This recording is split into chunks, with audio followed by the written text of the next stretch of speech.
menganggap dirinya beragama, tapi kemudian mencederai kemanusiaan, menimbulkan kerusakan, itu keliru, salah besar. Itu artinya dia bertentangan dengan tujuan Allah Subhanahu wa Ta'ala, atau bertentangan dengan tujuan Tuhan yang Maha Kuasa.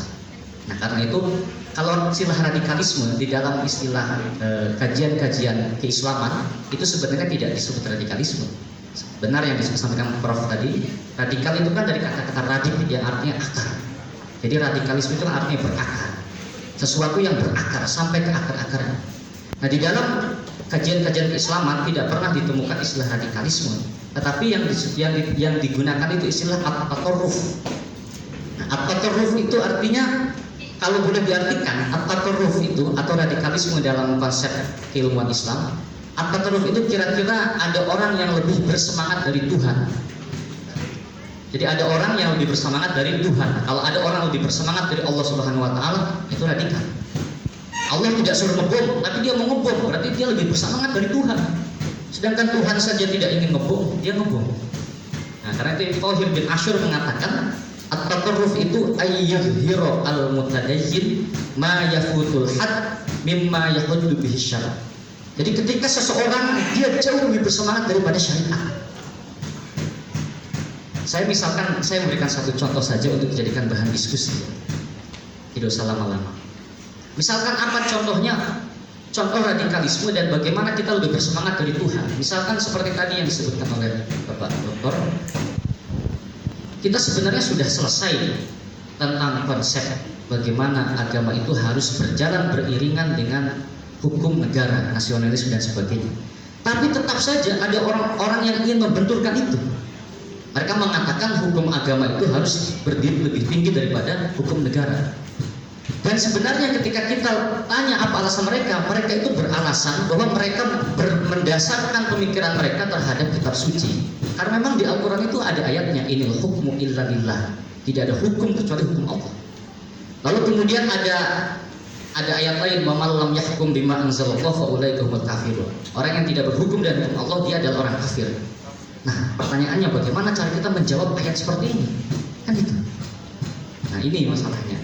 Jadi kemudian disinilah pentingnya apa yang sudah disebutkan oleh beberapa sumber, pentingnya literasi. Pentingnya literasi di sini. Karena teman-teman, ajaran agama itu ada yang bentuknya itu produk, tapi ada yang bentuknya itu penjelasan terhadap produk tersebut. Misalkan begini, kalau saya tanya kepada teman-teman, yang sunnah Rasul itu minum sambil duduk atau minum sambil berdiri? Yang mana kira-kira? Yang sunnah Nabi minum sambil duduk. Oke, saya contohkan.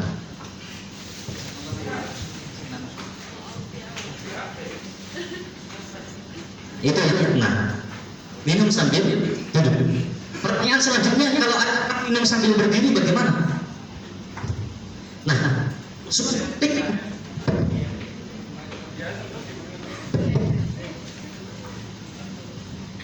suatu ketika Sayyidina Ali, sahabat Nabi ini minum sambil berdiri. Jadi sahabat Ali minum sambil berdiri. Lalu ada orang yang menegur sahabat Ali, Anda tidak tahu sunnah Nabi. Sunnah Nabi itu minum sambil duduk. Sahabat Ali menjawab, dan ini ada di Sahih Bukhari.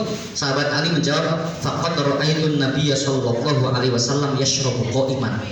Saya melihat dengan mata kepala saya sendiri bahwa Nabi Muhammad sallallahu alaihi wasallam minum sambil berdiri. Lalu bagaimana ini? Yang sunnah itu minum sambil duduk atau minum sambil berdiri? Ajaran agama itu ada yang berbentuk produk, ada berbentuk penjelasan terhadap produk ini. Ketika Nabi minum sambil duduk, itu sunnah Nabi dalam bentuk produk, bahwa Anda lebih bagus minum sambil duduk. Tapi ketika Nabi minum sambil berdiri, itu penjelasan terhadap produk tersebut. Nabi ingin menjelaskan kepada Anda bahwa status hukum minum sambil duduk tidak wajib, hanya sunnah. Seperti itu. Paham maksudnya?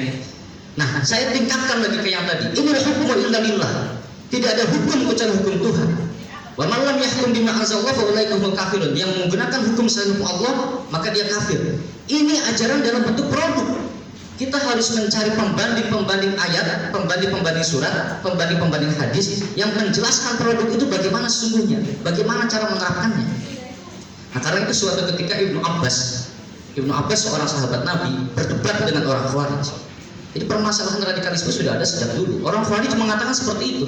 Orang Khawarij mengkafirkan Sayyidina Ali, bahkan membunuhnya, mengkafirkan para sahabat yang lain karena beralasan Sayyidina Ali menggunakan hukum manusia. Ya kalau kita lah menggunakan Undang-Undang Dasar 45 dan sebagainya. Lalu Ibnu Abbas berdebat dengan mereka.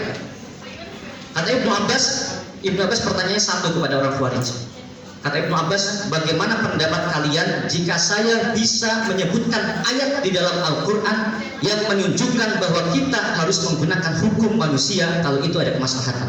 Apakah kalian akan bertobat dari pemikiran kalian? Lalu Khawarij mengatakan, iya, kami akan bertobat. Lalu Ibnu Abbas mengatakan ada beberapa ayat di dalam Al-Quran yang mengisyaratkan kepada kita bahwa kita harus ikut hukum manusia ketika itu ada kemaslahatan.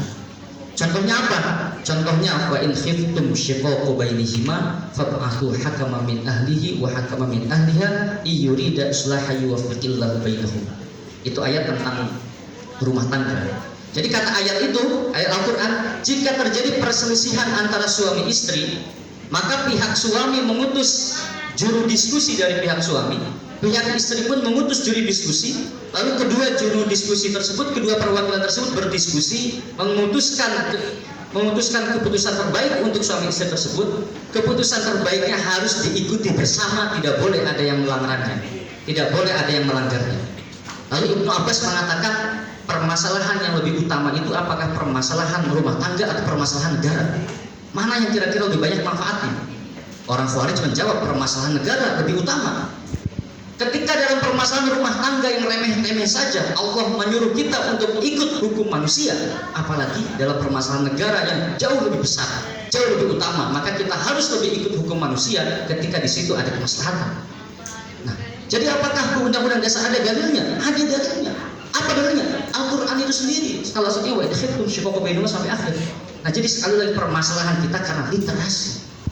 Karena kita hanya memahami ajaran agama yang bersifat produk. Kita tidak memahami ajaran-ajaran agama yang bersifat penjelasan terhadap produk tersebut. Jadi mungkin itu dulu. Nanti kita bisa lanjutkan.